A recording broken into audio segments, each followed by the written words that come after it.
This is Bryce. This is Tim. And this is Caleb. Welcome to another episode of The Average Podcast, ladies and gentlemen. Hope your weeks have been going well so far. We're coming here with a bit of a sleeper, we think, this year when it comes to the list of movies that we've seen so far. We didn't originally have plans to do this one when it first released, but our good friend Caleb here wanted us to see this movie so badly. We just thought, you know what, let's make an episode and release it later at some point. So if you don't know yet, we're doing Dungeons and Dragons this time. And for this one, fun fact, me and Tim never really got into Dungeons and Dragons as far as I'm aware. But Caleb over here is a certified Dungeons Master, some would say. And so, Caleb, I would love for you to go ahead and just give us a quick synopsis of this movie, if you so choose. Yeah. So this is a story about a man and his friends. Good start. As Yeah. all good stories are. Exactly. as many tales tend to be.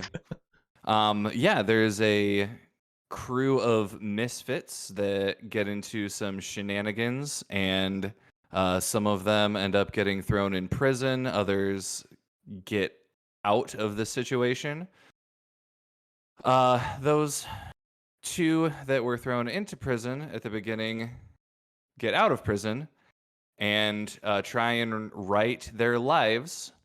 They run into some issues, some shenanigans ensue, and they have to figure out how to overcome the big bad evil guy and save the kingdom. That's pretty much it. Wow. Good Liked job. it. Liked it. Encore. Good. Do it again. Yeah. No, Nice seriously, do it again. Round two. So, yeah. If you could sound like a CD that's skipping this time, though. No, yeah, that's actually that's a good call there, Tim. Good observation on that one. That shtick actually shows up in the movie at one point, so it would be on par. Perfect. Oh, you caught the reference. Caught the reference. Oh, yeah. How could I Oh, forget? yeah. All right, so shoot. yeah, let's go ahead and jump into it. Yeah. Tim, why don't you kick us off with this one? First up on the list, story and plot. Take it away, good sir. All right. I gave this a 4.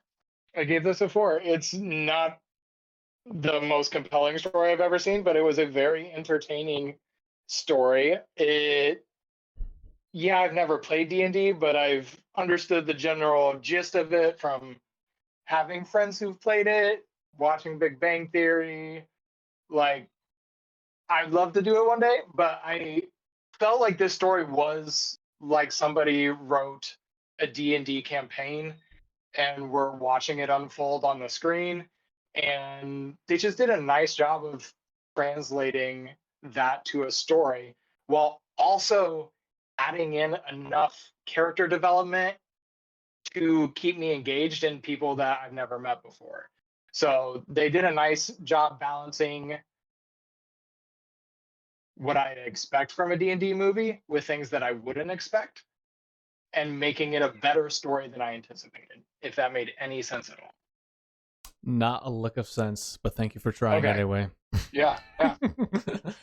Kidding, as always. Caleb, why don't you go ahead and bring in some of your expertise in Dungeons and Dragons? Walk us through Yeah, it. you bet. So I am going to relate pretty much every single section to my D&D experience because I feel like that's the value that I bring to this podcast. As always. So While you're here. So as far as the story and plot go, I agree with Tim. Having played many D&D campaigns, this felt exactly like that. So like the fundamental core of most D&D campaigns is there's the term is BBEG, big bad evil guy. The overarching theme is we got to defeat the BBEG.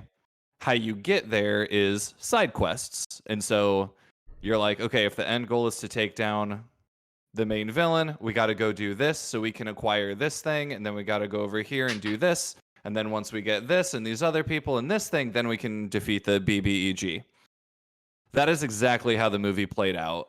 So I gave it a 4 out of 5. It's a little predictable because it does follow like the cut and dried, like this is how things work. And that's the only reason I docked it, because I thought it was done well. I thought it wasn't like repetitive. It was done. It was done in a way that was fun and engaging. Even though it was like very formulaic, I still really enjoyed it. So 4 out of 5 for me. All right, good stuff. So I gave it a 3 out of 5. I agree with both of you. I thought the story was well done. It kind of surprised me a little bit. I think my lack of knowledge of Dungeons and Dragons as a whole definitely took away from appreciating what they did do and how it does correlate with the game itself. And so I was definitely looking at this through the lens of just a normal adventure movie, which, given for what it is, yeah, it was good. I don't have really any complaints about the story necessarily, except what Caleb said, which was it's incredibly formulaic. It's very predictable. A bunch of ragtag group of people get together to take down the big baddie. That, I mean, you've seen that in most movies. So I gave it a 3 out of 5 just because it's not super original. Again, I think I could have been a 4 maybe if I had known a lot more about Dungeons and Dragons and could appreciate the beats of the game that were implemented into the movie, which I got like a couple references after, researching and talking to some people about it, including Caleb. But yeah, I don't think it's a bad story necessarily. It does its job and gets you to the end of the movie in one piece. All right. All right. So next up is character. Tim, go ahead and kick us off again. All right. So character, as I mentioned in story and plot, they spent a good amount of time actually developing this ragtag group of friends that we see. And it wasn't through a whole lot of exposition thrown at you at the front. You got a little bit of that in a very entertaining segment. And so I gave the character a 4. These were characters that they each had their own unique arc throughout the journey that they went on. They each had important revelations along the way. Some of them might have been a little bit minor in the grand scheme of the story, while some of them were a little more major. But since this is on streaming, technically we're allowed to give spoilers at this point. Yes, I would say so. It's been out for like 3 months. Yeah. So the main story arc that I really, really enjoyed is the kind of back and forth between Chris Pine's character and what's the female warrior? Holga, right? Holga, yep. Yeah. So they have this nice back and forth where it's clear that they're not in a relationship and there's zero chance of that happening. And at the end of it, when you see that even though that is the case, Holga has been a mother figure to Chris Pine's daughter, and you kind of see Chris realize that at the end. I thought that was a really emotional beat that I didn't expect to hit from this movie, and it got me. So that's why I give characters 4. They had some pretty good arcs in this movie.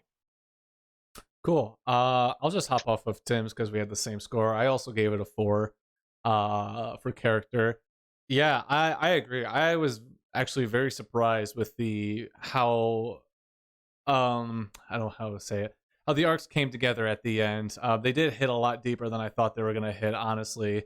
I agree, some of the characters' arcs aren't like quite as heavy because you have it's like 5-6 different like main characters, it feels like, in this movie. So yes, not everyone can have a like fully fleshed out arc, but the ones that did, I felt they actually did hit pretty well. All the characters have their own personalities and they all play off each other super well in this movie. The only reason I really docked it was because when it comes to like main villains, it's pretty straightforward, nothing crazy. I think, what was his name? Yeah. Hugh Grant, who played Forge. I thought he was a compelling villain. I don't think his motivations were anything original, but he played a good character. So the only reason I really dock it was because the main villains kind of fell a little flat, but I don't think they were bad villains per se. Outside of that, though, Chris Pine's character Edgin and Michelle Rodriguez's Holga, I thought were really great together as a whole, and their arc coming together at the end was actually very pleasant and heartwarming for me. So yeah, 4 out of 5. All right, now it's time for me. Yes. All right, bring us back down. I will freely admit, I think I went a little too hard on this one. I gave it a 3 out of 5. The I remember now as we're talking through this why I initially gave it a 3 out of 5. So it again, we'll go back to being a D&D player. There are stereotypes for the different like classes that you can play when you create a character in D&D. So like the bard, so Chris Pine's character in this is a bard. They're always like very charismatic, very schmarmy, like always trying to flirt and like talk their way out of situations and everything. That's kind of their strong suit. Holga, Gina Rodriguez's character, is a barbarian. They're always really dumb, but like very strong and good warriors and stuff like that. And so like there are a handful of lines that Holga's character has that are really funny, but it also is just playing into the stereotype of like, oh, she's just a dumb barbarian that is better fighting than she is talking. Right. So I think that's why I was a little harsher on the characters. I do agree with what you guys said. They did have good arcs. They did have good development. Sophina, who's the real BBEG of the campaign, wizard, who actually is not a wizard. She's a warlock. That's yeah, I'll go into that right now. Oh baby, she's spooky. Dig on in. She's scurry like that. I did really like that character because like she's really really creepy, which is what you're supposed to get into there. We're told that she's a wizard, and Forge, Hugh Grant's character, thinks that she's a wizard. We find out like a half hour into the movie she's actually a warlock, the distinction being a warlock draws their powers from a higher entity. So in this case, she serves a demon that's trying to infect the world with its grossness. So she is not a wizard, she's a warlock, which is a nerdy distinction to make. And then you have Simon, who is a sorcerer, which is a magic user that learns magic instead of being born with magic. But I digress. That's why I did not know that distinction. I did not know that distinction between sorcerer and wizard. Sorcerer is a magic user that learned magic. Wizard was born with magic. Warlock draws their magical powers from a higher entity. Gotcha. That helps clear up some things. I like that. That.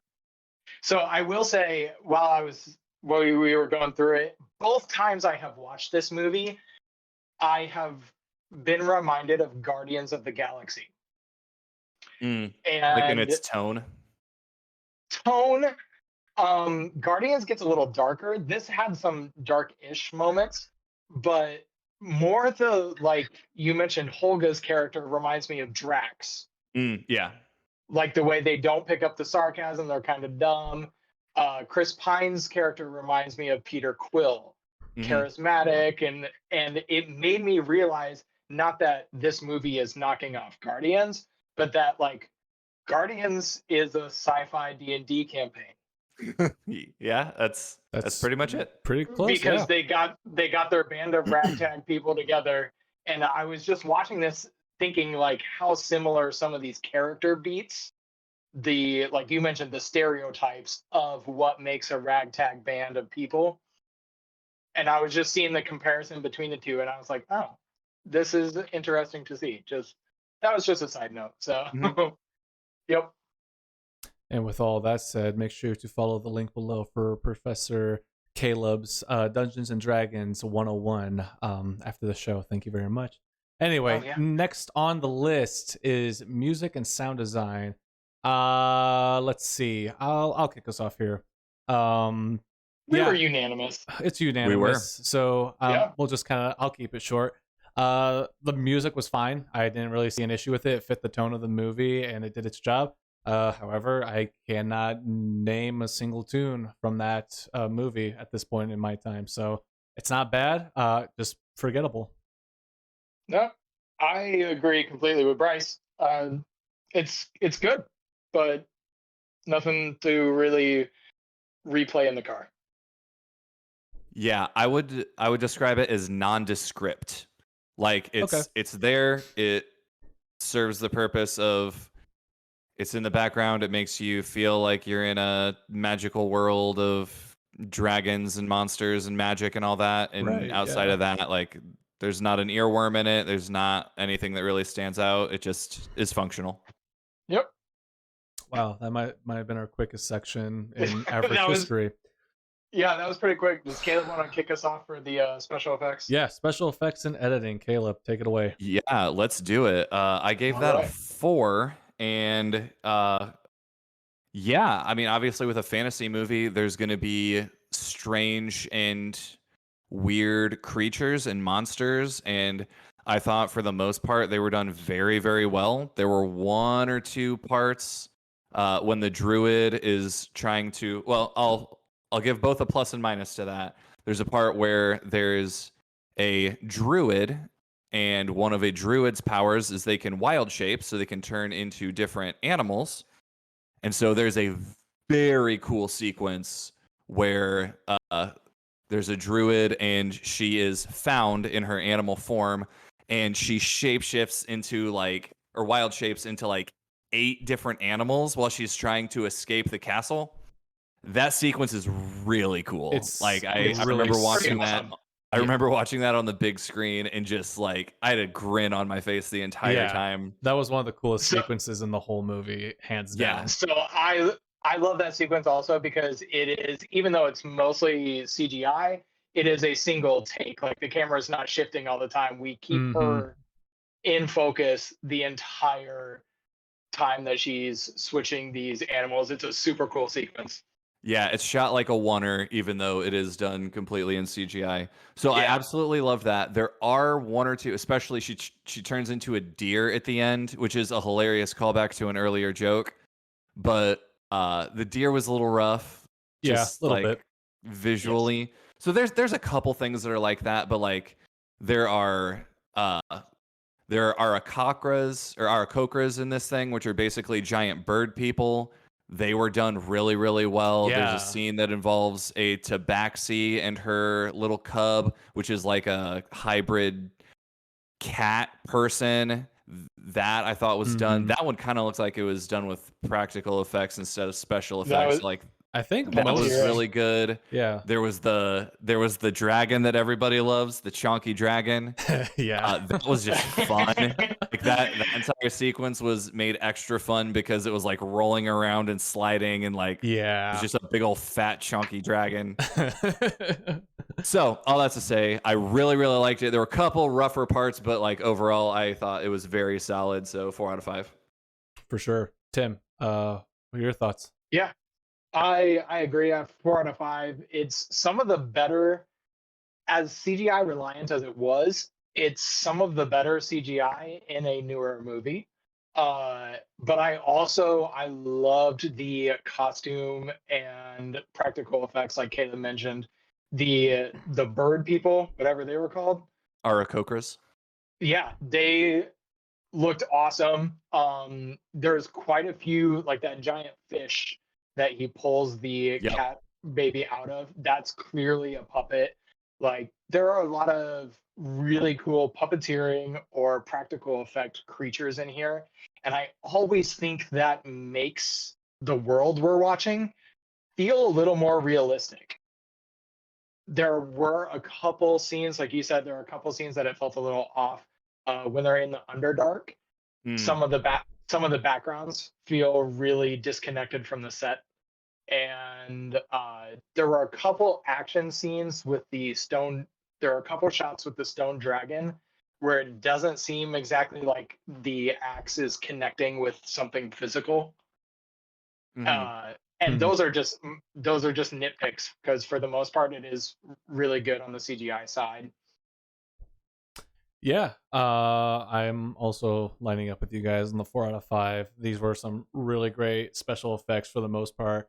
I mean, I'm not gonna nitpick. You guys already did most of the nitpicking I had with it, which was some of the green screen might have felt a little rough. I didn't notice the axe one nearly as much. But yeah, I think that was, you could argue that was one of the rougher parts, maybe. But I agree, the practical effects were, I was not expecting as much of the practical effects as we got, and that definitely brought the movie to life and the world together way more, in my opinion. But yeah, I completely agree with most of what you guys said. I think these were some top-notch practical effects and special effects in a age where we are lacking that deeply. So anyway, next up, Yeah. script. Onward and upward. Yeah. Anyway, Tim, why don't you kick this off? I did battle with this one a little bit, but ultimately it's a 4 because it's a clever script. It balances the humor, it balances some of the weight of the darker moments and the weight of the emotional moments in ways where I'm never like, and this is where I battled on if I disliked it or appreciated it, but like I'm never overwhelmed with sadness because of something, and I'm never completely taken out of a moment by a poorly timed joke. So they juggled the tone really pretty well in this script. There's nothing super deep or profound in it, but they just did a nice job getting that humor, where I feel like a lot of movies these days go for that sense of humor, but it feels shoehorned in and it feels poorly timed and misplaced. And this one, for the most part, nailed the jokes. There were a couple of them that I personally just didn't find funny, but for the most part, I thought they did a great job with the humor in this movie and balancing the tone overall. All right, cool. Caleb, why don't you go next? What do you think? Yeah, I'm gonna talk for a while. Here's what I'm gonna okay. do. It's again, we're going back to, again, this is D&D Caleb talking. I initially gave this a 4 out of 5. I'm changing it to a 5. Screw the rules, screw the system. I'm giving the script a 5 out of 5. I'm gonna give a few examples of why I loved the script as a D&D player. So right off the bat, there's the opening sequence where he tells his story to the appeals committee. He's trying to get their pardon. The Arakokra walks in. He's like, "Oh, finally!" He like grabs him. They like jump out the window to make their escape. As they're doing that, one of the guys, the Dragonborn on the panel, is like, "Wait, we approved your pardon." I loved that joke because every single D&D group that I've ever been a part of, and I've been a part of probably 4 or 5 different groups over the years, every single one has that one player that just acts without thinking. Like they just jump into something, and then once you get through a situation, you're like, "Oh, wait, if we had just like taken a beat, we could have done that way easier." Like we didn't need to attack this person. We could have just like said, "Hey, can we please get by?" And they'd be like, "Yeah, sure, go ahead." So I loved that joke. I thought it hit fantastically. There's just throughout the movie, there's a bunch of fun banter. I think Tim mentioned between Chris Pine and Gina Rodriguez, like very, very fun banter. Like you can tell they're good friends that like really care for each other, but also love digging on each other. So there's another scene where Chris Pine and Gina Rodriguez are about to get their heads cut off, and Yes. yeah, and Holga goes, Yep. "Oh, that's a really nice axe." And the guy's like, "Thanks." She's like, "What do you clean it with?" He's like, "Really? Like this is what you're about to get your head chopped off? You're going to ask me what I clean my axe with?" That is a perfect example of anytime you do anything, almost anything in D&D, you roll dice to figure out how you do. So I love in this movie, there's a million examples of it, and it's really fun to watch it through this lens of like someone is rolling a check to see how they do. So there, she clearly rolled a charisma check to try and engage this guy that was supposed to kill her, and she rolled really high. She succeeded her charisma check to engage him in conversation to give her enough time to pry up a brick to throw at his face so that he didn't chop their heads off. So I loved, and again, That's the a whole movie, other level. That's a whole dude, other the level. movie Yeah. is full of these, and it is so much fun to just watch it through that lens and try and pick out like what check they're doing, what spell they're casting. So another one is the when the druid is in the castle, the witch like is like, stop, there's a wild shape among us. And then she like points at her and like shrieks, and then that's what starts the chase sequence. There's a spell called detect magic. And so like if you don't know D&D, then you're like, now how would she know that there was a wild shape in the room with them? Well, there's a spell called detect magic that would have alerted her to the presence that magic from the school of abjuration was being used in the room, and so she was able to locate the wild shape doing that. The other thing, I'll say one more thing and then I'll shut up. There's the part where he's using the talisman to awake the dead. And he explains like, okay, so I utter the incantation, they come back to life, we ask them 5 questions, and then they die again. And the druid is like, why 5? And he goes, I don't know, that's just how it works. And she goes, well, that seems arbitrary. That cracked me up a lot because like if you look at it objectively, like, yeah, that does seem super arbitrary. The reason that that's the way it is because that's the way the spell is written in the book. Like that's how the magic item is used in like the official list or whatever. So all that's to say, as a Dungeons and Dragons fan, I got probably a lot more out of the script than anybody else did, just because there's a bunch of stuff like that catered to the fandom, which tells me that this wasn't just a movie made by Hollywood people to take advantage of a popular fandom. Like there were very clearly people that were into D&D that have that like influenced how things were made and all that. So it was fantastic. Yeah, no, that's pretty good there. So I line up with both of you as well. 4 out of 5 for it.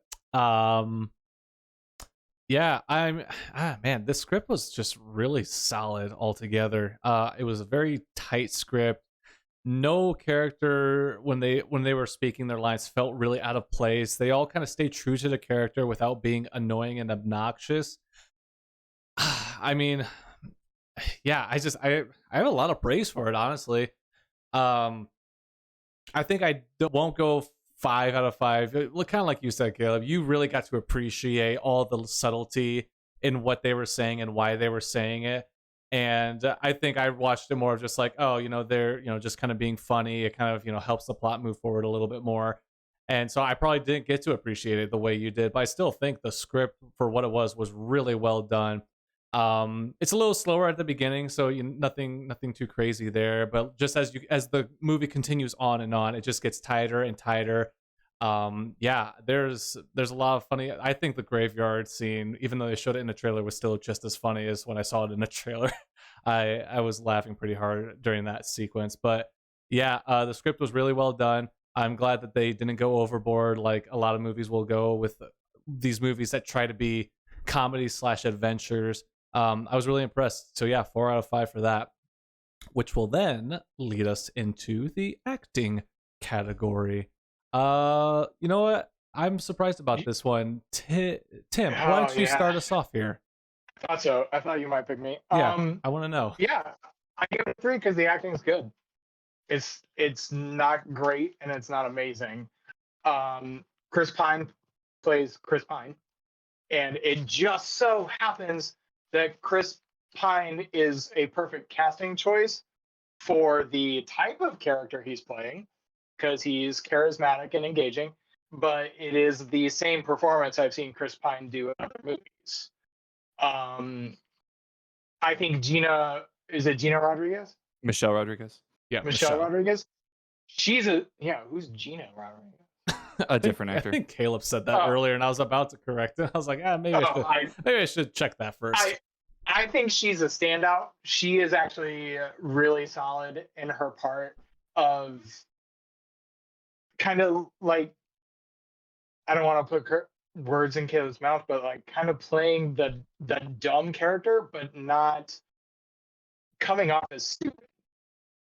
It comes off very much as like she doesn't understand the situation. Uh, like I have died every time when she's like, okay, we'll take your portion of the loot or whatever to the redhead. But the redhead is one that I don't know what's wrong. I liked her in It, but I don't like her in this movie. I don't think she's great. Are we talking about Daisy Head? Is that who? Is that the girl we're talking about? The Tiefling? Yeah, I think it's because Sophina's her name, right? No, Safina's the wizard. He's talking about the tiefling druid. The Tiefling? Yeah. Yeah. Doric. Yeah, yes, that is her name. Sophia Lillis. Okay. She Sophia. was fine. I remember her in It, and I thought she was good in It. But there's something about just a couple of the lines that she delivers in this movie that I don't know, because this could be a situation where I'm not familiar with the universe as much, but I don't know if she's supposed to be emotionally detached or if she's just delivering the lines emotionally attached. And I think that comes down to her performance. There's some weird moments where it's played for humor, and that's fine. And then there's other moments that I'm like, you just kind of delivered that line very flat. So that's nitpicking it. I think it's good acting. I don't think it's up for any awards in the acting category. All right. Caleb, I want you to go next. And go next, I will. I talked too long for script, so I'll keep this tight. I gave it a 4. I thought the acting was a little better than Tim thought it was. Clearly, gosh. Well, it's a little interesting that he dinged Chris Pine for playing Chris Pine, but he didn't ding Michelle Rodriguez for playing Michelle Rodriguez. I was gonna say the same thing too. That's neither here nor there. Okay, this isn't an indictment of Tim's rating. To be honest, I don't think I've seen Michelle Rodriguez in anything else, so I wouldn't. Okay. Well, you would understand if you have. Okay. So to defend myself there, I think this is the first time I've seen her in a movie. So okay, all right, that's fair. Not a big Fast and Furious guy. Good to know. I've actually never seen a single Fast and Furious movie. Well, yeah, if you had, you would have seen Michelle Rodriguez. Boom, lawyered. She's in all 10 of them. She's got to be in at least like 7 of them. Let's just say over half. Okay. Yeah. But anyways, we digress again. I gave it a 4. I thought it was pretty good. Again, I felt like I was watching a D&D campaign unfold. So like the bard felt like a bard. The druid felt like a druid. The paladin, I really liked him. He was the guy that took them to the Underdark to get the helm, and then he shows up. He shows up a couple times throughout the thing. I really, really liked his character because he was like, his whole shtick was like he didn't understand humor. He didn't get sarcasm. Like he was very like straightforward, which a paladin, for the uninitiated, is essentially someone that pledges themselves to a deity. So they're kind of like a holy warrior of sorts. So it would make sense that his character would be just like very no nonsense, very straightforward. So I really liked his acting job, and I was not familiar with that actor. But yeah, I thought it was overall good. It wasn't perfect, but I thought it was above average overall. No, for sure. Yeah, I was surprised that I was the only one to give this a 5 out of 5, but maybe I was too kind, but who knows? Yeah, I really thought every character. Here's what it was. So for the acting, I think every person in this movie went in after reading their script and their parts and just played their roles and almost to perfection, because they knew exactly where their lane was and they stayed in it. And so maybe I'm just really praising the actors for their control, and not overdoing it. And maybe I could give more credit to the script for that, or the direction for that. Well, I definitely could. I just felt like all these actors did phenomenal with their characters and who they were supposed to be, and they just kind of stayed in that lane. They didn't like try to stray too far. It was almost like it was one of the perfect riffing sessions that you have. with a group of people where you're all kind of given this personality you have to imitate throughout the movie. And kind of what Kayla was saying, it was as a joke, but like Chris Pine is hired to be Chris Pine, but I give him credit in this one because it does feel like this is the perfect casting for Chris Pine. Whereas something in like Star Trek, I think he does good in Star Trek. He's a good actor. I don't think he really elevates that role or that character in that movie necessarily. I don't really think of him as Captain Kirk. But in this movie, even though I've seen this character, this just felt like the perfect casting and character for him to play as. And I got to just give credit to that because he brought that character to life. Same thing with Michelle Rodriguez. Even though I'm not really a huge fan of most of what she's in, I think she brought Holga to life for me. She was way more enjoyable to watch on screen. Same thing. Let's see, who was it? Zenk. Is that how you say his name? Zenk Reggae. He was like, yeah. I really liked his character. I just thought this was just really calm, stoic character who didn't like go too far with the comedy. He kind of just stayed in his lane, and it allowed the scenes to kind of feel more natural, I guess, so that when the comedy did come up, where it should have obviously come up with this kind of a character, it hit more often. Like I said, Hugh Grant is Forge, not a super complicated villain, nothing original, but just his acting really brought a lot of life to that character. That just made him more enjoyable to see on screen. Sophia, as Doric, super basic villain, nothing really special there, but just her presence and her stoic nature that she brings to the character, again, it just makes him enjoyable to see on screen. So maybe I'm giving way too much praise for it. I don't know. I feel like that everyone did a phenomenal job with the roles they were given and just kept it straightforward. And I wasn't sick of any character by the end of this movie at all. Sick. All right. Cool.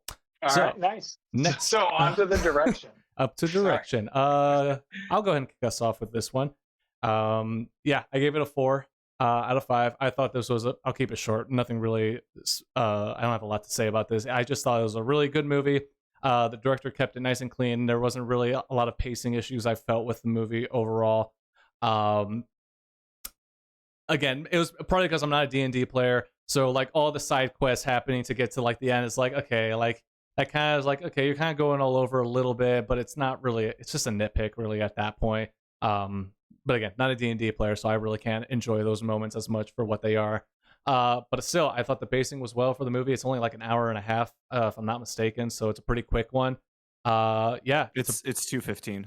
Really, 2:15. Yeah, the fact that you just said it's an hour and a half, I agree. It feels a lot shorter than that. Yeah, you're not bored. Okay, yeah, that's a compliment. That's a compliment to the pacing of the movie. Yeah, absolutely. So yeah, I mean, direction was really great there. The beginning's the slowest part, and it kind of gets a little boring in the beginning. But other than that, once it's only for like the first maybe 5 to 10 minutes, I think, and then once they escape the jail, the jail, that's when things pick up, and it kicks off with a hilarious joke. So yeah, 4 out of 5. I don't have to go next, but I wanted to comment on that opening scene because you brought it up. Go ahead, just do your score too while you're at it. Go ahead. Yeah, go ahead. I might have been too harsh on the direction. 3. I think I probably could have given it a 4. Especially going back and thinking about some of the really cool scenes and the way the director was able to tie in a lot of references without alienating somebody who's never played the game. I've read a lot of the Forgotten Realms, which, if I'm right, those books take place in a D&D world, right? That sounds right to me, yes. Okay. Because a lot of the characters or a lot of the creatures and stuff are the same. And I've read a lot of Forgotten Realms, so I actually recognized things like Baldur's Gate, Neverwinter, things, the Underdark. I recognize a lot of that stuff. But back to what Bryce said about the opening scene is I love that it's kind of a fake out. Like, we get this really kind of intense opening shot of escorting a prisoner that initially makes it seem like, even though the trailers ruin this for us, it kind of gives us this dark tone, and you kind of wonder briefly, like, is this movie going to be a little bit darker than I anticipated? And then it quickly diverts from that. And I actually appreciate that. It's just a small little touch of like, oh, we're not going to open this with a bombastic action scene. We're not going to open this with a lore dump. We're not going to give you a lot of history of the world or whatever to kick you off. We're going to subvert you immediately. We're going to open up with something that's kind of dark and intimidating, and then it's a joke. And that's not a criticism of turning it into a joke. That is just kind of what I appreciate about this movie is I think the movie itself has subverted fantasy movie expectations in a good way. Yeah, that makes sense. I can agree. I like that. it. Yeah, Caleb. Yeah, direction. I gave a 4 out of 5. The things that I really liked about it, I thought the action sequences were very well choreographed. Yeah, There are a handful of fight scenes. They're probably like 4 or 5 spread throughout the yeah. There's movie. quite a few, and they are all satisfying sword action scenes. Yes, they're all very entertaining. Totally. It's hand to hand. You throw in a little magic because there's magic users, and so like that's definitely a thing in like a D&D campaign. You have your non-magic users that are bows and arrows and axes and swords and all that, and then you have your magic users that are casting magic missile and fireball and things like that. So I thought it was a good balance. I thought they were very well choreographed. They were very satisfying. We already mentioned the scene where the druid is trying to escape the castle and changing into a bunch of different animals. That was a really cool thing that was directed very well. The other sequence that I loved how they did that falls under direction was, I call it the reverse heist.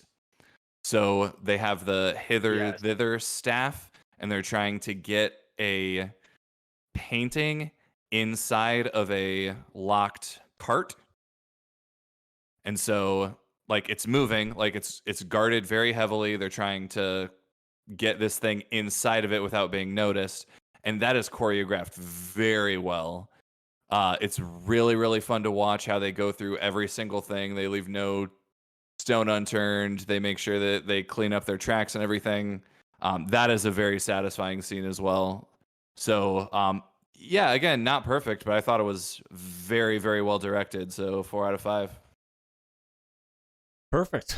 Awesome. All right. So that leads us then into It Factor, which I'm kind of curious about this one. Because I'm kind of going back on I'm thinking about what I gave it. I'm kind of going back on that. Tim, why don't you kick us off on this one? I gave it a 4 out of 5 for It Factor because for the time that it was out, I heard nothing but positive things about it from D&D fans and non-D&D fans. But I don't think the reason it wasn't a 5 for me is I don't remember it making like significant box office waves. I just remember it being a bigger hit than anybody anticipated. That it? Yeah, that's it for my 4. Okay, cool. Sorry, that was disappointing. No, I didn't know if you're gonna do more. Yeah. So Caleb, go ahead and follow that up. Yeah, I also had it as a 4. It was very heavily advertised. I could not open any social media. I could not go to any website. I could not turn on the TV, any streaming, anything without seeing advertisements for it. So it was very heavily advertised. And yeah, there was a lot of buzz about it before it was released. There was a lot of buzz about it after it was released. And I will echo what Tim said. I went and saw it opening weekend, so I was kind of on the front end of that. But yeah, I mean, I went with my D&D group. Like I'm in a group that plays weekly, and we all, not everybody could make it, but a bunch of us went to see it together, and that was a ton of fun. But also, like, I have a lot of other friends that don't play D&D that went and saw it, and they really enjoyed it. So it wasn't necessarily like a huge game changer summer blockbuster, but I think it surprised a lot of people, and I think it really I think it was elevated above a standard movie release. So For sure. yeah, 4 out of 5 for the It Factor. Yeah, I'm having second guesses about mine. I gave it a 3 out of 5. I would probably, I don't know. I think at the time I just I didn't really know what to do with it because it's Dungeons and Dragons. Like, I don't really know much about that community. I don't really. I mean, I know they're passionate people. I mean, I see that I've watched Twitch. I watched some Twitch streams, like Caleb and his group, and I've seen a couple of other ones too, and heard people talk about it. I guess I just didn't really. I didn't really know what to do with it. So I just ended up giving it a 3. But like, looking back on that, I probably could have definitely given that a 4, which I would at this point definitely give it a 4 because this might not be one of the most memorable movies in history, but it absolutely will leave its mark, I think, this year in movie going, and it will definitely more than likely be a top 10 movie in my opinion, I think, by the end of the year. So yeah, I mean, I guess I'd say 4 out of 5 if I had to now. I'm breaking the rules too. Screw it. We'll do it live. Just for don't act like this is the first time, Bryce. just so everybody knows, the movie made to this point. The movie has made $208 million worldwide. Woo! That's a good sign. It's a good sign. On a budget of 210, right? No, just kidding. Jeez, Tim. It was a pretty healthy budget. It was 150 million, so it definitely made it back and then some just in the box office. That obviously doesn't count streaming and everything afterwards. Yeah, right. So I wonder if that's going to be enough to have a greenlit a sequel yet. I'd be surprised if they don't. That's a good question. Sequel. I'll bet the Google machine knows. I have not heard if they have, but I can't imagine them not. They'll definitely do it. I would be very surprised if they don't do it. But then again, Hollywood likes to ruin everything. So, yes, they have greenlit a sequel. Oh, baby, that's kind of nice. All right, so let's go ahead and head into the final couple things here. So we got entertainment, and let's just go ahead and wrap up final scores with that as well. Caleb, why don't you lead off? I think Tim's calculation 38. on his spreadsheet is wrong. I agree. Mine did not come out to that number. So, you need to add in your It Factor score. Okay. So my entertainment was an 8 out of 10. That was after my initial watching. I would probably put that higher now. I'll leave it where it is because I already changed one of my things and I don't want to cheat. And you changed your Script. I like I was just going in, we're just gonna change this live. There we go. So with an 8 out of 10, that brings my total to a 39 out of 50. I commented before we started recording, this is my favorite film of this year so far. Obviously we're less than halfway through the year, so that obviously could change, but I very, very much enjoyed it. I can't say that I would enjoy it just as much if I didn't play D&D. I can guess. I think I would have liked it just as much even if I didn't play the game, but I feel like since I do, there was a certain level of enjoyment that was added on top of that. But I think it doesn't matter. I mean, obviously exemplified by you guys. I don't think it matters if you've played before, haven't played before, know a little, know a lot. Like it's just a fun movie. For sure. Yeah. I'll go next here. I gave mine a 8 out of 10, which if I'm going to end up changing my It Factor to a 4, I originally have 38, but it would be 39 with that 4 on there. So yeah, 39 out of 50 would be my final score. I will speak for the people who do not play D&D that this movie is very enjoyable. You do not have to be a D&D fan at all or know anything about it to thoroughly enjoy this movie from beginning to end. Yeah, I hope they make a sequel. I could totally see this becoming like a series of movies. I could see TV shows spinning off of it. And what's kind of nice is it wouldn't feel forced at all. Like this is pretty open-ended to do whatever they want to do moving forward with it, which is the best thing to have nowadays. Yeah, I loved all the actors. I thought they did great. The script was really good and tight. It's funny throughout most of the movie.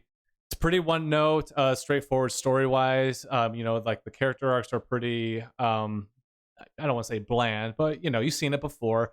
I'd say I say it hits emotionally towards the end, especially with the father daughter dynamic was really good in this movie. I really get into those storylines when they're presented well. But yeah, I mean, I'm on board for these movies moving forward. I don't even think I'll be playing Dungeons and Dragons necessarily. I might try it out, but that's not gonna be the reason I go and continue to watch these movies. I thought it was really good. It'll probably be a top 10 movie for me this year. I'll put together a little dungeon crawl for us. I'll DM it. Oh baby, I'm here for it. I'll do it. I'll do it. I actually, we're all right there within a point of each other. I scored it a 38. My entertainment value is actually higher than both of yours, which I'm mildly surprised by. It's But only a whole 1 point. Yeah, a whole 1 Oh point. yeah, it's your 1 point. Oh, look at Tim, holier than thou. My goodness. I enjoyed it way more. No, I'll speak about this movie as the fantasy lover whose backbone is the Lord of the Rings, but That's fair. has never played D&D. Okay. So that's where I can be kind of between the two of you. I love the fantasy setting. I love the unique creatures and the magic systems. And while I don't understand it on the game level of it, as a fantasy lover, I was able to watch it, understand what was happening in that moment, and thoroughly enjoy my adventure with this troop of unlikely heroes. I grew to care about each of them. I want to see them again. And the other thing that I really appreciated in this movie is that I felt like we mentioned that the warlock, what was her name? Sophina. Yeah, so I'm terrible at names, even with people in real life. So movies is way out there. Yeah. Yeah, you watching this movie, you mentioned that she's actually a formidable villain, but the whole time I kept getting that she's actually the pawn of something bigger. And you mentioned she serves a demon, and I just kind of like that we're facing a big bad who is actually just a smaller bad compared to what else this world has to offer. Mm-hmm. And so I feel like Bryce said, this is really just untapped potential for a lot more stories that don't even have to have this same group of heroes. But if it's handled with the same care for the source material and same care for the story and for the audience, I'm going to show up for whatever's next. I had a great time watching this. It's probably, this is a really tough. This really will blow some minds, but it's probably like my 4th favorite fantasy movie. So Ooh. I'd have to like think really hard about what Mount those. Rushmore. Well, I was gonna say yeah, you got the 3 Lord of the Rings movies like up there. So it's like, is that just the 4th one like that? Like just like that? Exactly. So it's Lord the of the 3 Rings Lord of the trilogy, Rings, and then this. Exactly. and then this. And then the Hobbit movies do go under this. So Oh wow, yes, yeah. that's The bold. Hobbit movie. You don't have Aragon above this? Wow, shocking. I saw that movie twice, and I try to forget it. We all do. Or let's talk about the 2000s Dungeons and Dragons movie. I with totally Jeremy forgot about Irons. that. Yeah, Jeremy Irons gave us his all in that. Good for Yes, him. and the CGI department just cut some scenes from video games at the time because Oh yeah. Brutal. Yeah, that's let's forget about that one. That's okay. Yeah. So go ahead. No, go we're ahead. all pretty well in agreement on this. Like, it's a solid movie. Yeah, I would absolutely. I mean, you can't now, but yeah, this would have definitely been worth a movie ticket. I kind of wish I went and saw it in theaters instead of waiting for it to come out. I mean, life was kind of busy at the time, but also, man, I feel like I missed out on a good time. That's all I can say. Yeah. So the True enough. average of our 3 scores is 38.6. So that's over 38.5. We'll round it to 39. which is great. I believe that's great. Yeah, that feels right. I, Caleb, I believe, I mean, it's a great movie. okay, yeah, and perfect. I think it would be a great movie for a social setting. So getting back to why we exist, I Oh think you yeah. throw this on. I think you throw this on, and the casual fan, or not even fan, the casual observer viewer might get sucked in by the humor, might get sucked in by the natural charisma of Chris Pine, uh, and they're going to end up having a good time whether they have played D&D or not. And Caleb, you spoke to the D&D fans, and how do you think the majority of them would react if you want to speak on their behalf? Yeah, I feel moderately comfortable doing that just because I did go with a group. So there were one, two, three, four. There were at least 5 of us that played D&D that went, and it was unanimous. Everybody loved it. So, Okay. as I spoke way too long about in the script portion of things, there is a bunch in this movie that is enjoyable for everybody, but there's also, if you watch it through the lens of a D&D player, you will get a whole second, third, fourth, whatever level of enjoyment from all of the little things in there as well. So I definitely think any D&D player, I think, would enjoy a lot about it as well. All right, I Well, love that. there we have it, guys. Is that? Yeah, Rock and roll. if we feel good Yeah. about that, I feel great about it. So I feel good about it too. yeah, go see the movie. I guess it's on Paramount Plus if you want to go see it. Also, Amazon, I'm sure will rent it out to you, as long as you give Mr. Bezos your money. But with that being said, He's been known to say yes to money, so well, I would imagine so, given his empire. But yeah, that's I don't think he would turn down the money. no, never. He'll But yeah, take your $5.99. Jeez. Yeah, you're right. They're so expensive. All right. Well, I think that about wraps up this episode. I felt like that was productive and Thank you, informative. Caleb, for joining us. Yes, as Always always. a pleasure. Always Thanks a for pleasure. having Providing that D&D wisdom that Bryce and I lack. Yay, yay. For sure. And yeah, go ahead and let us know what you thought of Dungeons and Dragons, whether you've seen it or have not seen it. Go ahead and drop your score to Instagram, Facebook, Twitter. You can follow on Instagram and Facebook, The Average. And you can follow me on Twitter, Bryce Crispy. And go ahead and follow us on YouTube, Spotify, Rumble. We post there every 2 weeks. And yeah, let us know also if you have any requests that you want us to watch. I know we have one coming up for... I'll just kind of get it ready. Cannot wait! I'm so excited. Yeah, it'll be good. So yeah, let us know if you want us to watch something. Other than that, that about wraps it up. So go ahead and look out for our other episodes, and we hope to see you all in the next episode.